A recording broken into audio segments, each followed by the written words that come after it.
a suite of probably, I don't know, like 10 or 12 different versions of these tools, right?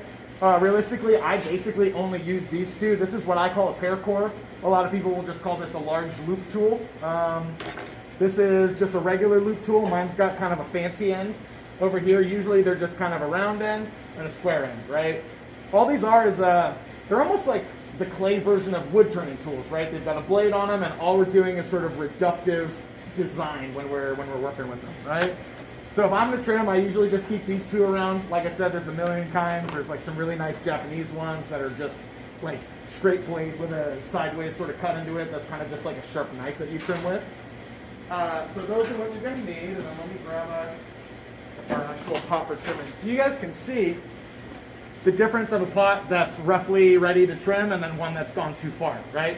Like it'll kind of have this dried out coral vibe to it when it's gone too far and gets close to bone dry. I wouldn't trim this, and even this is almost verging on being a little too firm. I can trim it, but I will usually want it to be a little bit softer.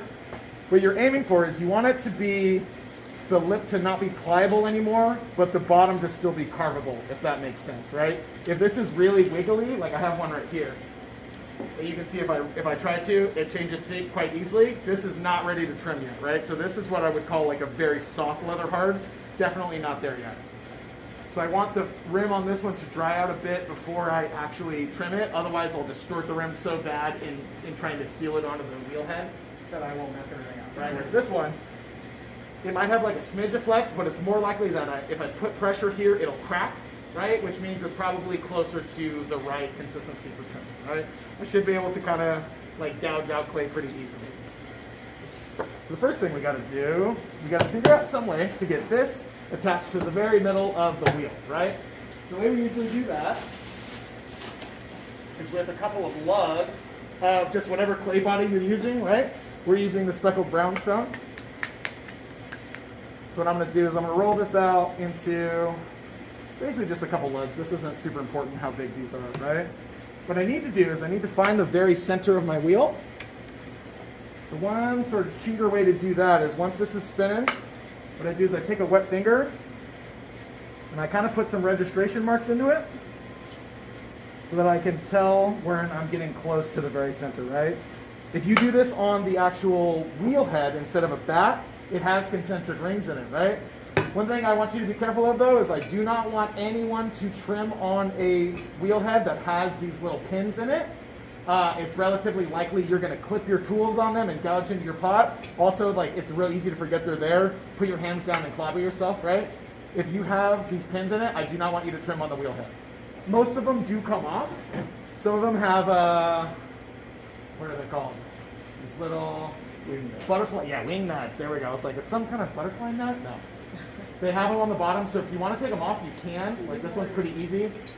I don't love keeping the wing nuts on them because they like to rust, right? But these can be removed if you'd rather do this direct on the actual wheel head, right? And then there's a little blue bucket on the other side of this pole. That's kind of where we keep the wing nuts and that kind of stuff if you need to use them. But like this one is stuck because we're adding so much like clay and moisture and it gets rusty and you know what I mean? So a lot of times I just leave these in and I'll actually trim on the back. We'll get this guy back on there. Let me do some new registration marks because it kind of dried out a little bit. It just helps me a smidge in centering it because that can be kind of tricky, right? So we're going to take our leather hard to hard leather hard pot. We're going to put it in the middle. And then another tool I sometimes use to help out with this, any sort of sharp tool, right? This is just like a bamboo skewer. You can use your needle tool for this. But to find the very center, a lot of times what I do is I choke up on my tools pretty high up here, right? And I keep my hand steady, and I'll inch closer to my actual pot. And then can you guys see that it's sort of carving a little bit away there, right? So what I do is I find that part where it carved it away, I angle it at myself, and then the very center of that line, I push forward just a little bit. What that means is that part is too far to that side. So if we keep doing this, eventually we should get relatively like smooth, even circle around it, depending on how non-wobbly the bottom of your pot is, right? So you'll never get it perfect this way, but it'll get you close enough to be able to trim. And then when I do put these registration marks in, I'm only putting them in the bottom third of the pot because that's really where all the weight is, right? When I'm trimming, I don't need to trim all the way down to the very lip here because we threw this. This part's really easy to throw. This part's kind of tricky to throw, right? So we're really only working from here to here, right? So I'm gonna keep this going. And like even that, this looks pretty dang close to right in the middle, right? Yeah, so like from one move, we went from being pretty far off to very center, right? Now, we got it in the very middle. If I put any pressure on it while it's spinning, it's gonna move, right? Which we want to avoid. So what I'm gonna do is I'm gonna take my little lugs of clay. I'm gonna put firm pressure down on this. If your pot is a little bit jiggly, maybe it's a little soft for you to be trimming, don't put a ton of pressure because you don't want to squash it. But it's just enough pressure for when I come in here from the side, I can put a lug of clay against it and then push down at a 45-degree angle. Basically what we're trying to do here, we're trying to give the bat some sort of like claw that'll grip onto it so that I can apply pressure, right? So I usually do that in threes. I find three is kind of the magic number for a lot of stuff in ceramics. When I put like little feet on stuff, I do 3 instead of 4 because it won't wobble. 3 is usually enough to get it situated. So put this down, 45-degree angle. I'm not pushing in when I do that, especially if my pot's a little bit wobbly like this one. That's what I'm afraid will sort of deform the lip, right? Which is something I want to avoid. So from here, though, we've basically given this teeth to hold onto the pot so that we can sort of clean up this part of it. Does that make sense to everybody? Does anyone have any questions so far? No? Make sense? Okay. I have a question. Shoot. A lot of our pots aren't that round. Uh-huh. So what do you just give up? You try No. So I will show you like the method I use to trim something that dries out a little bit is also what I would probably trim something that's like real out of round, right? A lot of times when you're throwing, especially in the beginning, it's pretty common that your bottom center is different than your top center, right? So when you look down, like this will be perfectly in the middle, but the lip here will be all over the place. That's fine, because we're only trimming this bottom third, right? I don't care what the lip's doing. Like your cup can come up like this and then dip this way and then go like this. As long as this part's in the very center for trimming, then we'll be all right. Does that make sense? This is the only part we're dealing with. My lip is probably like slightly triangular because I moved it off, and like there's a bunch of stuff that happens. As long as this part's nice and centered, we're good for the trimming step, right? Yeah, that is a good question because that happens a lot. And that'll like throw you off. A lot of people will try to line it up with just like those concentric rings, and that's great for getting the lip of your pot in the middle, but this will be all over the place. Does that make sense? All right, so what I'm gonna do here, because I'm gonna try to remove a decent amount of material at once, I'm gonna use one of my tools that has sort of a smaller bit to it, right? If I try to use this, it's going to put too much torque on the clay too quickly, and it's going to have a tendency to either like jump around on me, which is called chattering in ceramics, or it's going to move my center off, right? So I'm going to try getting rid of some weight with this first. All I'm going to do there, and I kind of do a set it and forget it thing like we do when we throw, right? Because I don't want to be like fast when I'm putting a lot of pressure on it and slow down. It's just too much to think about, right? So I'll get it sort of a set it and forget it. We'll get it a smidge faster than this. I tend to trim pretty fast. And then I'm going to come in here from the corner, knowing that most of my weight is going to be here, and I'm going to try to just get rid of some of that weight to begin with, right? And even this, you can see like the pieces should be coming off as like nice smooth ribbons. They're not quite coming off as dust yet, but they're kind of exploding off like confetti. That means this pot's a little dry, right? You should have nice smooth ribbons. I'll probably trim this one a little bit later, and then you'll see like it'll come off a little bit differently. So if you are ever trimming and you want to have like a nice footwell, what you can do is you can soften every point you're going to trim with a sponge, right? Trim until that sort of wetness goes away and repeat. You don't want to keep trimming if it's going to be super dry like this, but if you moisturize it, it'll make it a little bit easier, right? And like see, now we have ribbons coming off. When you have a little bit of a thick rim, like on that one, not a rim, but you know, a little bit down, the lump. Do you start at the bottom and work your way to the top to get it smooth? Repeat. So do I start like here and then work down? This area that's sticking out right there, the thick part? Yeah. Mm-hmm. So do you always start here and go down? I always start at the bottom corner because I know that the most weight exists right here, right? Just because I've been throwing for forever. All of your pots are going to be the heaviest right here as well, right? I usually start there by sort of carving some of that clay out, and then from there I can move down and refine the shape if I want to, right?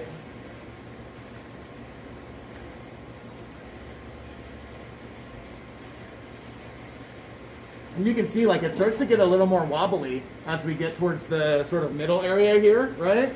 And that just goes to show you, like, even when I throw pots, if I move them before they're ready, or, you know what I mean, I have like, it all has a tendency to distort things, right? So I'm going to re-soften this with sponge. And I'm actually going to stop this because I want to make sure me putting that much torque on it didn't move these. Also, if your pot is a little dry like mine is, it does have a tendency to sort of catch and take more clay than you want, so just something to be mindful of. But all I'm doing here is I'm going to start by getting rid of weight in the corner, then I'm going to work my way down the bottom third of the pot just to sort of thin it out, right?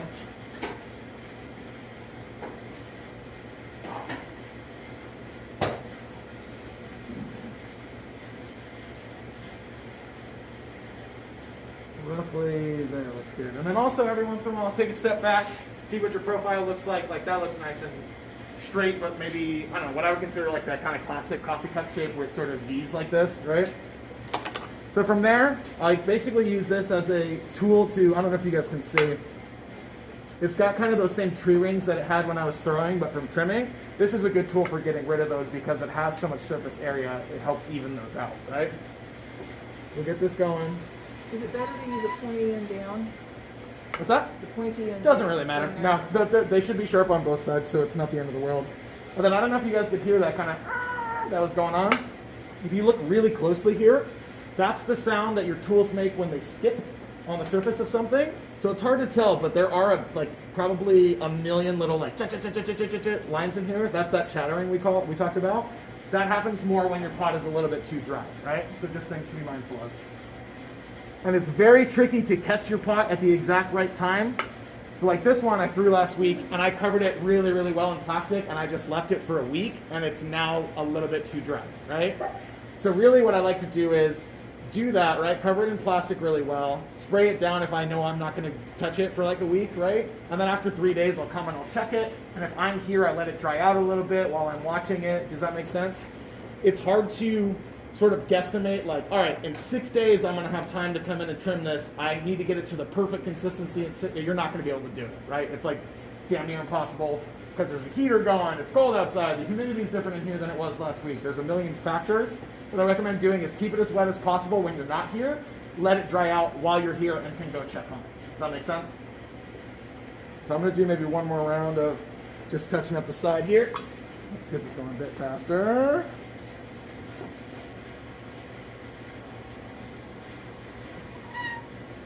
That should be fine. All right, so now I got to decide what kind of treatment I want to do on the very bottom here, right? Do I want to have it carve in and have that footwell? Do I want to just sort of have sort of a bevel going on so that it sits on the corners, right? For this one, I think I'm going to show you the full footwell because the bevel thing is pretty easy. You kind of just take more clay out of the middle than you do the sides. If you throw a piece really well where it's not super heavy, you can get away with just sort of beveling it in the center, right? If your piece is heavy, you do need to give it like a pretty decent footwell, right? And again, like there's 3 reasons we do it. 1 is aesthetic, 2 is to get rid of weight, and then 3 is you don't want this whole surface touching a table. It's very hard to get this much surface area completely flat. So what we're gonna do is only have it so there's a ring that actually touches any surface, okay? So after I get this angle sort of set up here, what I do is I come in from the top, and I use the pointy end of one of my smaller trim tools, right? And if you guys notice, as I'm going to trim, I'm going to be keeping a finger down here on the middle. I'm doing that so that there's downward pressure, sort of keeping the pot where it is, right? I'm going to come in here at a corner and get rid of a bunch of that weight from that corner area. That should be relatively good. I'm going to refine that because my tool caught this a little bit. I don't know if you guys can see that. We're sort of making a little trough. Yeah, basically we start off with a trough in the corner because again, this corner is going to be your heavy part, right? This is where you have more wiggle room. So I'm going to start there. Then what I do is I come in from the center, again with that corner of my squared off tip. And I basically carve out a spiral from the center to that corner area. And then I come in with the flat side of this. And I sort of even out that spiral. Does that make sense to everybody? Can you see that? What I'm trying to do is I want this whole surface area here to be lower than the outside edge. So that's all I'm trying to do, little bit by little bit. Because if you really go for it, you end up with a planter, and we're not shooting for planter. If you end up with one, like that's fine. Try to keep as many pieces as you can, especially because this is a beginner class. Probably the 4th or 5th week we'll be going over glazing, and it's super helpful to have, even if they're not your best work, right, a bunch of stuff to practice glazing on, because that's a whole other can of worms that like really takes some time and energy to figure out, right? What's that? I do sometimes, yeah. So what Madison's talking about is, one way to tell how thick a pot is to tap it. And the sort of more dull thud you have, the more likely it is that you have a little bit of clay to work with. The more it starts to sound like a drum, the closer you are to trimming through. So if you ever are doing this and you have like a really drummy part, like the center is usually a little bit more drummy than this corner, right? Which means there's more clay here. I usually either start to go easier on my trimming or I just stop, right? And if ever you're trimming, especially if your pot's a little soft, and you notice any wiggle or give to the pot, like sometimes you'll be going and then it'll actually like dent in, stop what you're doing right there and then just call it, right?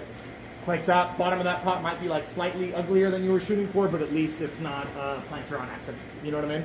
Does anyone have any questions? How much pressure? It's hard to gauge. It depends on how thick the clay is and how soft it is. I would err on the side of not using enough pressure, right? And then just take longer doing it than trying to gouge super deep really quickly. Does that make sense? Yeah. Almost like when we're pulling, theoretically, you could do all your pulls in like 2 or 3 pulls, right?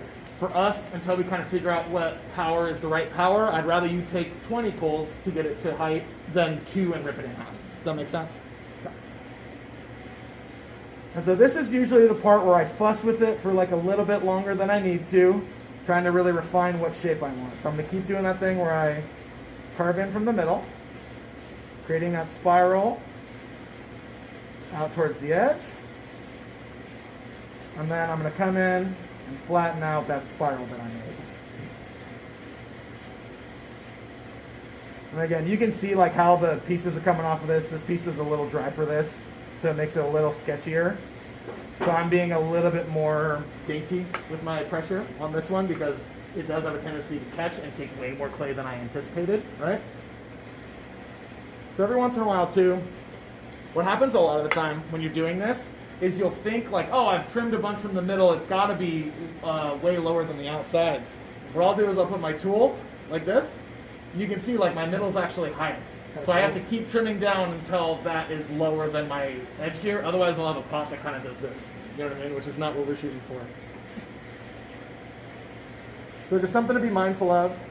Why, it would seem though, if you're trimming from inside to outside, that it should be even, although it's got a I think there's just something about like the pressure. When I trim bulls, I specifically leave the middle here a little bit like larger, right, than the inside corner, because I know I have more clay here. I don't know if it's just like the pressure that I use, or I'm afraid I'm a little bit more gentle in the middle because I know there's less clay, you know what I mean? So that's usually why there's, out here I kind of go ham, right? I use a lot more pressure.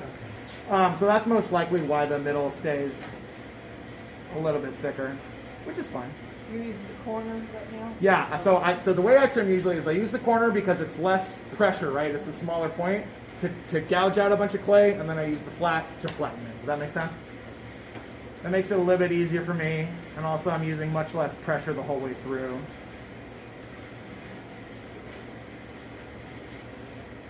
Alright, we've done our spiral. Let's get it going fast. And then we're just going to flatten our spiral. And it's a lot of this back and forth.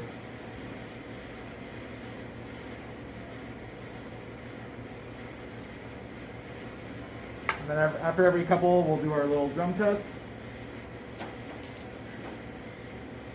Seems like we still have a decent amount, so. Still thick. Yeah, it still seems pretty thick.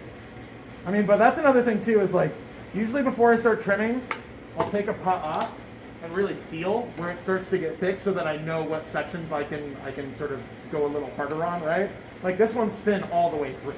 So this one I really don't have a ton to work with here if I was gonna trim it. All I could really do is take off this corner and call it a day.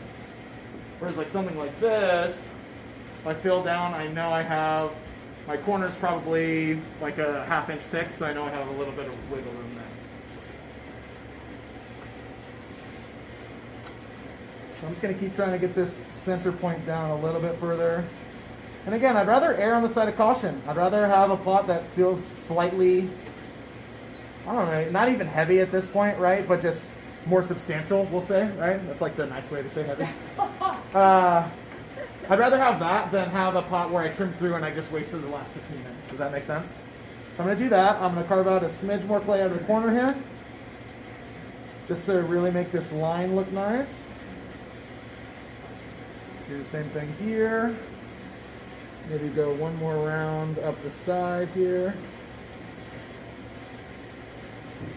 Are you using that tool to sort of get rid of any lines or ridges along the sides? Or, This tool? yeah. Yeah, it depends. So if this was wet, I would probably use this, right? But this was chattering really bad on me, so I'm going to not do that for this one. So I might actually just wet the side here a little bit more. We'll do one more round on the side just to get rid of some of that tooling. And you can see when I wet it, it starts to come off more like ribbons, right? And that's really what we're shooting for. And we'll do my little, oops, thank you. We'll do my little test where I set it on the edge here. And like if you look at it straight on, the middle's closer to the actual like wood bamboo skewer, right? But I still have some space there, so I know it will only sit on this outside edge, right? So the last step I do is some people do this with some kind of rubber rib. You can do this, honestly. For the longest time, I didn't want to buy these because I'm really sort of frugal.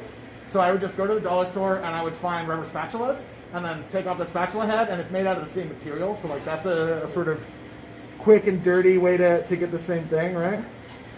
But I'll kind of just use these. These have a tendency to burnish the surface, right? And just make it a little bit cleaner.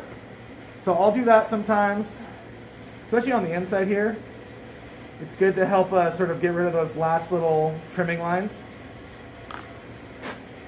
And then the last thing I do is I take a couple of wet fingers on this very corner where it's going to touch the table. I round out just a little bit just to make it like a nicer surface when it does sit on the table, right? If you have a completely flat thing, that flat thing has two corners that are easier to chip. If it's kind of a round, it doesn't chip quite as easily, right? Get down, scope it out. I think that looks pretty good, so we're going to call it that. And that is tray.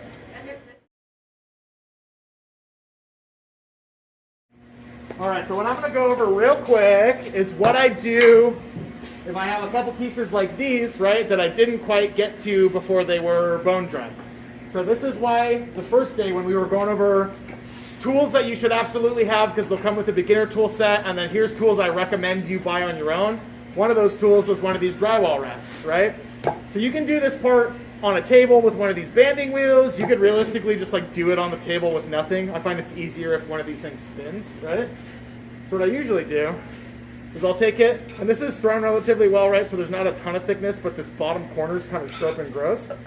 So what I do is I find which way the teeth on this are situated. Preferably this would be done outside, right? Because we are kind of creating dust. So we do want to try to just get rid of slowly but surely some of those like weird marks that we have, right? But if you need to, you can kind of do that same thing we were doing when we were trimming where it was like a little too firm for me, right? Where I'm going to wet down the parts that I'm going to be working with. And then from there, I can then trim those away. That way we're not creating as much dust, right? So do that till we get the brunt of it done, right? You're going to have usually some kind of weird marks from this tool, which isn't the end of the world. And also ignore this. I just like poked it when it was wet. But I'm going to get that basically just cleaned up a little bit. I'm not going to focus too much on like making the inside deeper than the outside corners, right? If you let it get too dry, we're past that point. So the next thing I'm going to do is, depending on your clay, you can use a sponge when it gets to bone dry, right? This clay is not great for it, and I'll show you why in just a second. So I'm going to kind of round everything out, make it nice and smooth to where it looks like I just threw it with that nice corner to it, right?